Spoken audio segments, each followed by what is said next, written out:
send them. I left notes for him on his desk. Oh, you are a clever thing. What would he do without you? I'll be back in an hour anyway. What can he cock up in an hour? Don't answer that. Has he said anything to you? About what? I found another wrinkle. That makes 5. Don't worry about it. He didn't notice the others. I don't suppose he'll notice this one. Do hope not.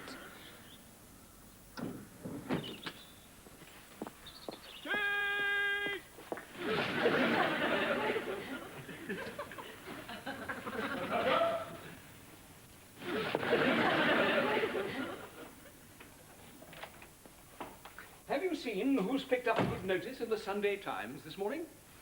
That insufferable, mediocre, ladylike old tit, McKendrick, who will no doubt shortly and inevitably be knighted for his services to Bourne. Where is Kate?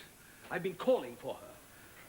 She's obviously been kidnapped while we slept, and even now is lying somewhere, inconsiderately dead, lost beyond the reach of shorthand. Where the hell is she? Excuse me. She's gone for a little ride, darling. On a horse? Of course, on a horse. Sheer folly. She's already as broad in the backside as the damn beast she's riding. Why is my daughter shapeless? Do I look like the sire of such solidity? I blame her mother. Was she your 3rd wife? No, something like that. Well, I'm number 5. Can't you work backwards? Kate's mother was my 2nd. Why did you divorce her? Oh, good God, woman, I can't be expected to remember every detail. Oh, I fear for Kate. Poor child. Loveless. Life must be so bleak without a man.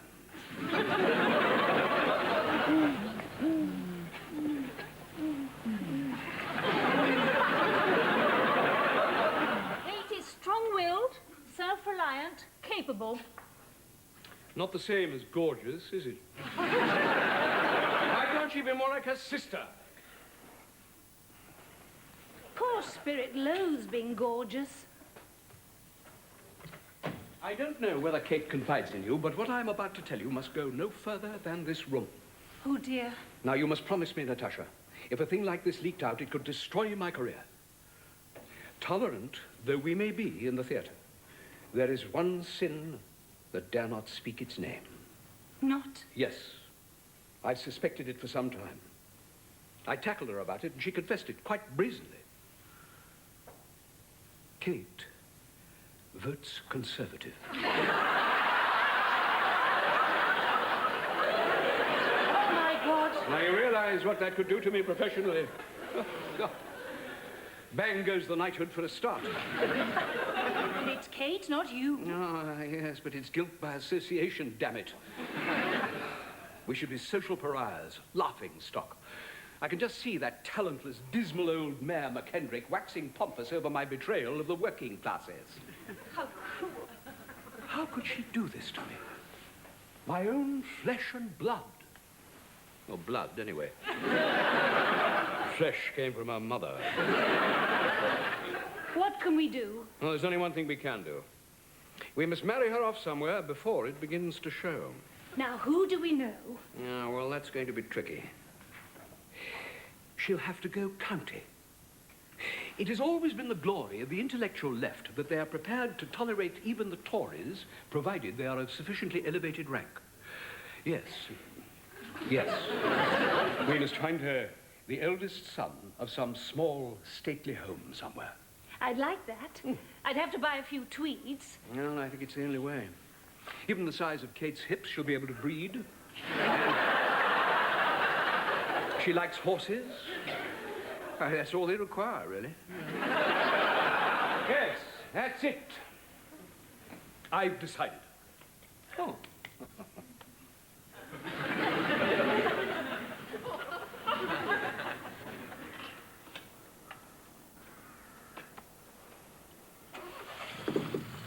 Marvin, do you love me? You know I do.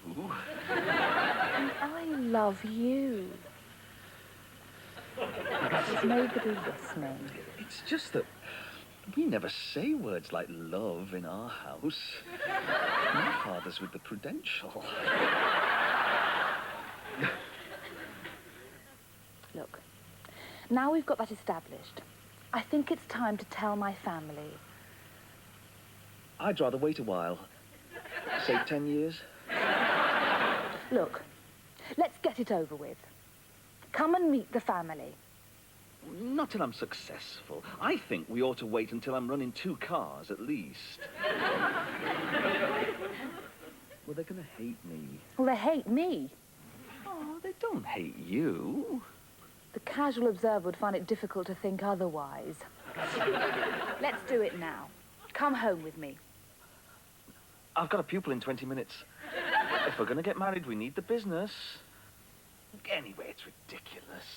They're never going to let you marry me. Oh, I'll see us through. It's going to be that bad, eh? So we must find someone who will love her and care for her, give her self-respect, money, and please God, a title. Yes, but if we're to marry her off into the aristocracy, you'll have to start slimming her immediately. Me? Yes, do something about her shape. She looks like a sack full of performing squid. Yes, she must marry pedigree. Please say practice to inform her, Natasha, will you? And tell her it is my wish. You should tell her you're her father. No, this is woman's talk. Stop expecting me to do everything. Can't you see I'm already bowed down by my responsibilities?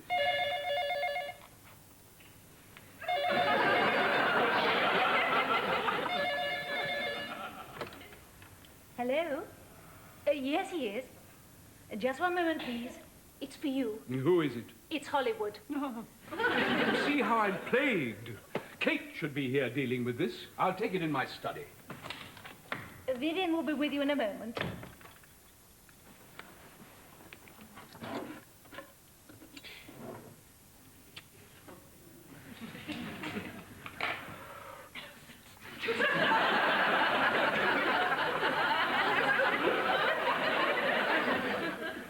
You know me, Bernie. I'd like to do your picture, but my prestige is here, in the theatre.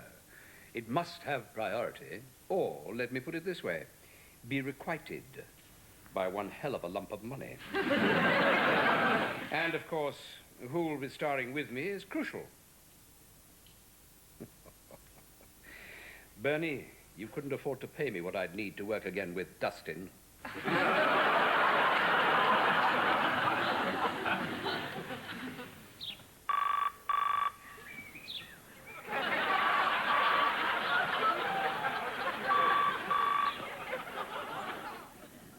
Natasha? I told you to tell Father I'll be back in an hour.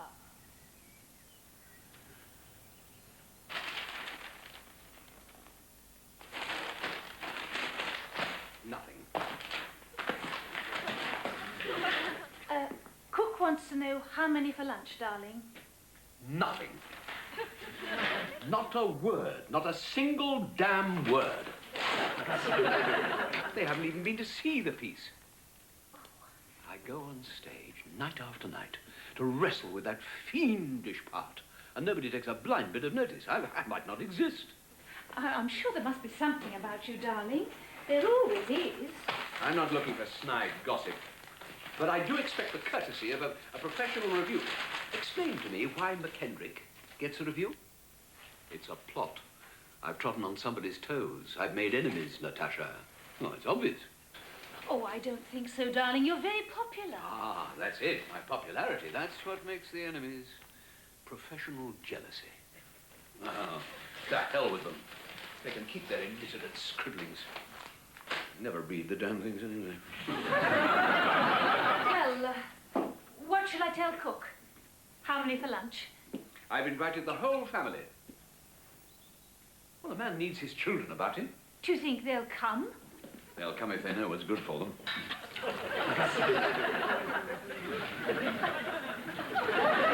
You mean you want them here for the TV cameras? Well, naturally I want them here for the cameras. In the background, yes.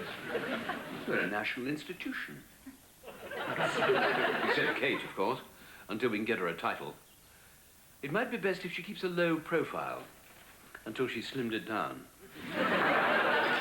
Excuse me.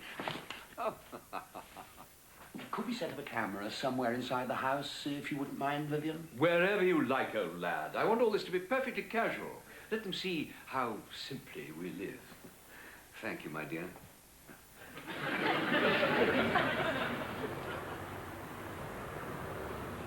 What I'm saying, Mrs. Dawson, is, do you think mixed marriages ever work?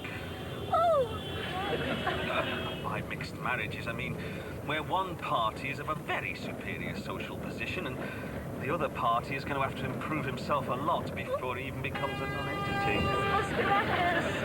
Although, to be fair, he is ambitious and hard-working and intends one day to become a very successful non-entity. And this is where much of the work is done. I've wrestled with many a part at this desk. Incidentally, these trinkets and awards, if they're in the way, just sweep them off. Oh, no. I'm sure your public will love to see them.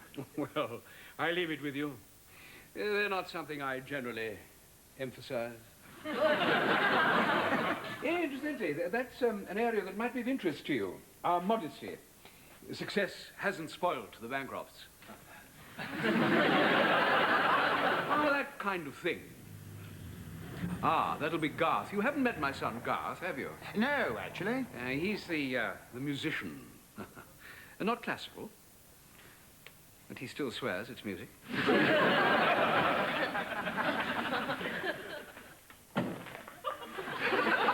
Garth, darling. Don't speak to me. I've got this song in my head. I think it was in my head. Somewhere. What's he doing here? Hard times, man. Tunes in my head. Father's calling me. Vivian wants all his children around him. Why?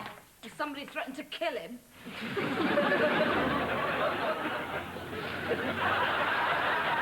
Maybe love can conquer all. But I bet it has a better chance if it operated with a bigger budget. Oh, don't laugh, Mrs. Dawson. Her family's going to hate me. Oh, no. Going to see me as just a nobody. Which is so unfair because I'm probably one of the biggest nobodies they'll ever encounter. Get stuffed. That's right. Address the place properly. Yes. Spirit. Now, why don't you put your camera there and, as it were, come upon us on a typically casual, relaxed Sunday? The Bancrofts at home. I thought we might set up in the other room. Well, of course, you know best.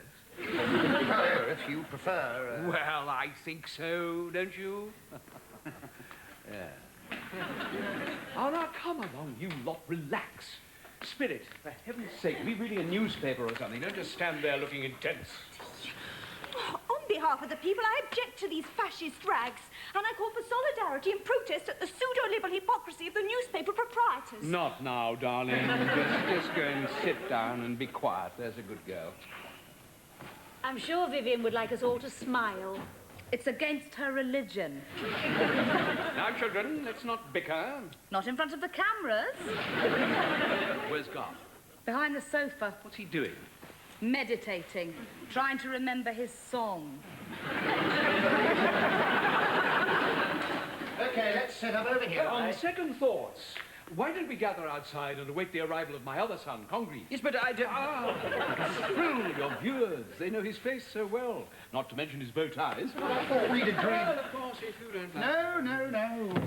We'll do Congreve's arrival. What a good idea. I think you're absolutely right. That's right. See you outside soon. Beautiful day for filming. Get Garth on his feet. And make sure his hair covers those vacant spaces where his eyes used to be. Comb Garth's hair? Surely it can't mean all of it. You just catch the card that comes around the corner. Oh, you're putting the camera there. I see. Now, don't let me interfere. I was merely wondering whether perhaps you might not be missing a more decorative shot of the house. Well, I was planning to pan... Thinking purely aesthetically, of course. You know your job better than I. Okay. Let's put it where he wants it. Tell you what, lads, let's move it over here. Just a suggestion. I'm sure it's a good one, darling. Well, of course it's a good one. I'm not in the habit of offering bad ones.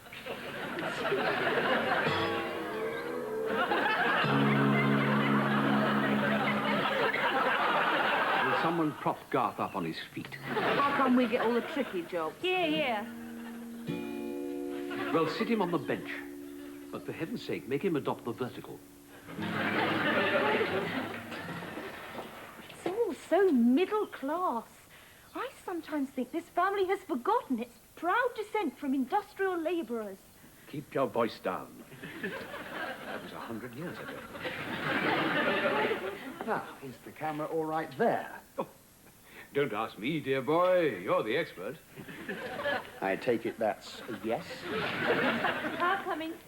Ah, that'll be Congreve. Let's go and greet him, and for heaven's sake, let's try and look like a happy family.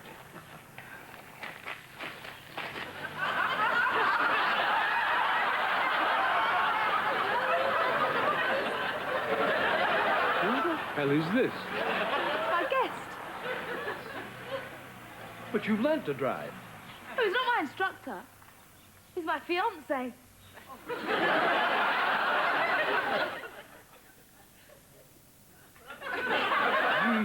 Gods, what is she trying to do to me? A word with you. Vivian! Vivian!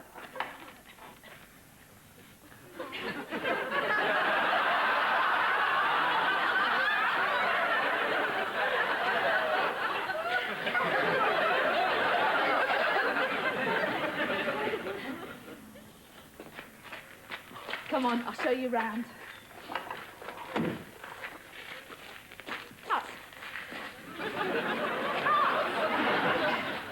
It's a joke. Tell me it's a joke. It's a joke, all right. He wears a suit. Well, she couldn't be serious. She's doing it to annoy me. Drink this, darling. In the circumstances, couldn't you make it something larger?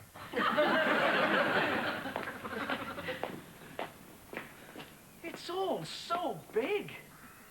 Really? Well, it's not a large house, really. It is when you live in a semi. Don't worry about it. How can I not worry about it? They're gonna hate me. Why should they hate you? For living in a semi. I'll look after you. You're gonna have to. I will. We'll wear them down. Well, that could take years.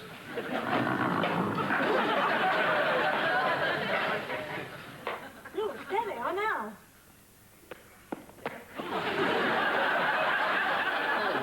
Grief.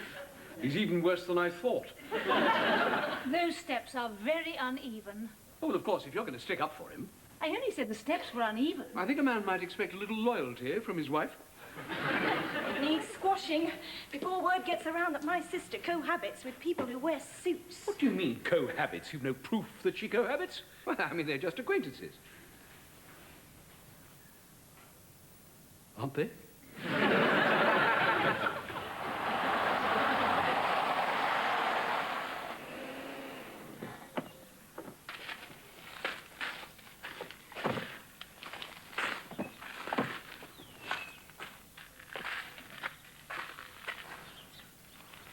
It's my eldest brother, Congreve. You know, I'm sure I've seen his face. He's on telly 10 times a week, darling. He's BBC Two's cultural expert.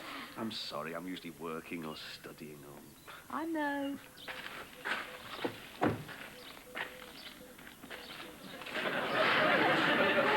Like his bow tie. He has 175 of them. And only one neck.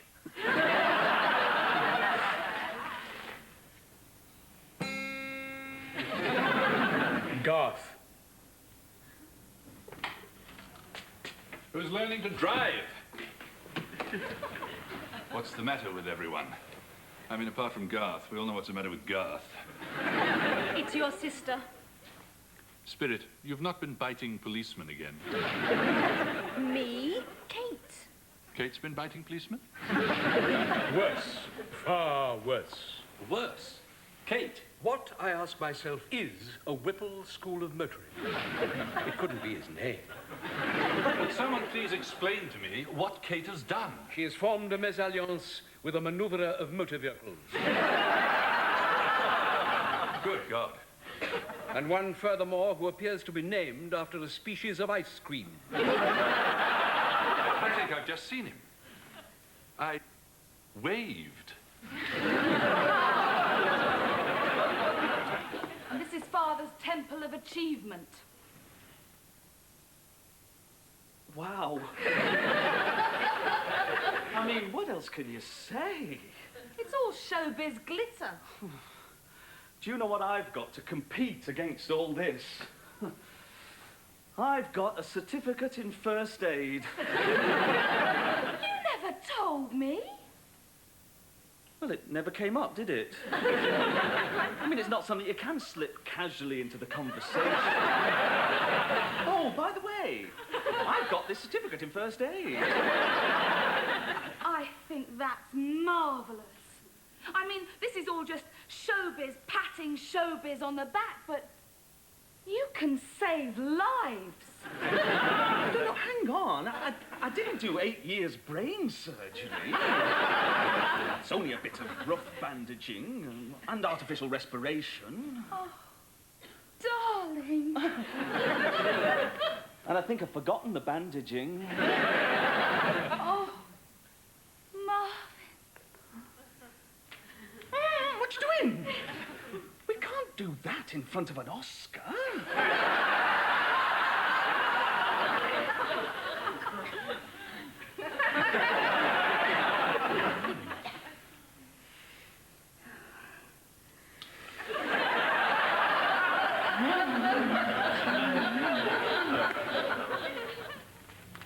I'm not sure I want him in my study.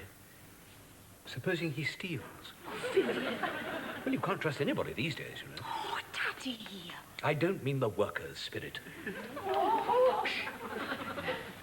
Excuse me. Oh, good God, man. I'm sorry, I just wondered if you were ready for your interview. You want me now? Well, yes, we do. Oh, very well. I'm ready. Go ahead. I think I'll go and watch. Good idea. Come on, Garth. Where are we going? Is something going down, man? You can't all go. Well, somebody's got to stay and greet Kate's friend. Family, this is, Marvin. Hello, Marvin. It's a great place. I think it's fabulous. I've never seen anything like it. Wow. Your husband's study, hey, and the stables. Terrific. Absolutely the most... Yes, relax, Marvin. And stand still. Where is everybody? Your father's being interviewed. They've gone to watch. That must be exciting, watching Father being interviewed.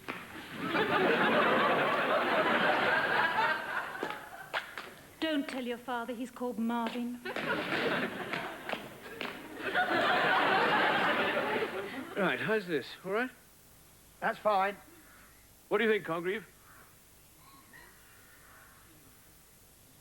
Looks fine. Right. Well, let's start then, shall we? All right, everybody, we're going for a take. Quiet, please. Quiet! With me now, relaxing in the garden of his country home, is the internationally famous star of stage and screen, Vivien Bancroft. Mr. Bancroft, you've had a successful and busy career, and filming has taken you to most parts of the world, but do you still regard England as your home? Oh, of course. Is there another country? The moments that are most precious to me are those when I can come back here and relax. With my family. So you're a family person? Completely. And you love the countryside? Bob, I adore it. It's very me. I'm a simple soul, really. Yes, I can imagine that after the hurly-burly of the West End, you can't wait to get back to the peace of the countryside. Yes, it is essential to me. Cut! There's some strange noise. Who's making the noise?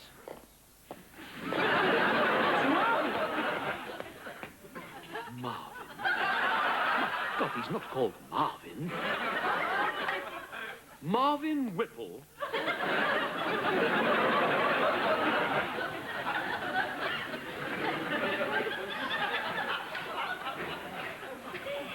Your father's busy now. Wait until he's finished. No, I've got to go. I've got a pupil waiting. You're sneaking out on me. Look, got to face it sooner or later. You have to meet the family. I know. Marvin? Sorry.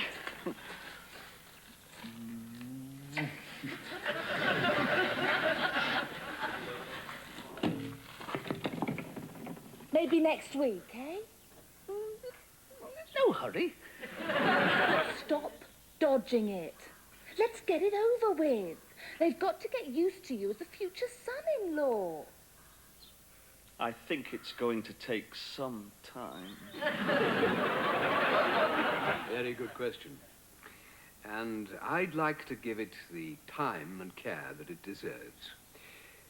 To begin with, in my view, the greatest contribution an actor can make to his society is to... What the hell is it now? Dear chap, sit.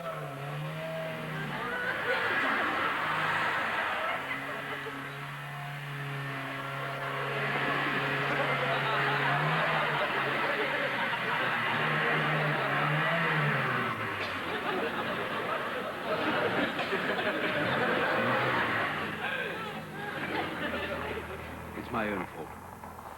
You raise your daughter to respect those who are less fortunate in life. You don't expect the silly bitch to start bringing one home.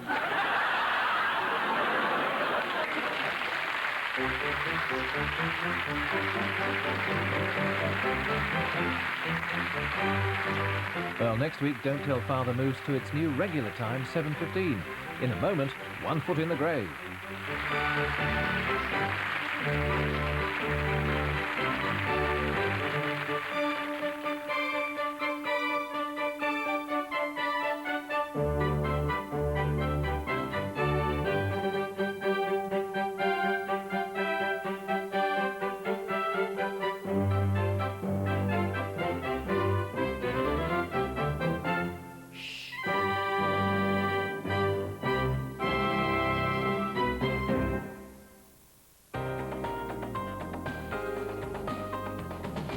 Comedy for spring on BBC One. Imagine having him for a neighbour. Hello? Well, it sounds like a blockage in your waistpipe. Or living next door to her. This is actually very fashionable. Louisa Ricks and Gareth Hunt trying to survive side by side. New comedy starting tomorrow at 8:30 on One. BBC Two now has joined some of the theatre world's greatest talent for the presentation of the Laurence Olivier Awards, hosted by Diana Rigg. And later at 10:30, BBC Two pays tribute to Benny Hill, who died last week. It's an omnibus celebration of the life of the man and the saucy humour he made very much his own. We on One turn to the comedy and drama for Carla Lane's characters in Screaming in an hour's time. First, life is about to make Victor scream as Christmas 1990 looms, as do the gnomes and the back end of a horse. They say I might as well face the truth.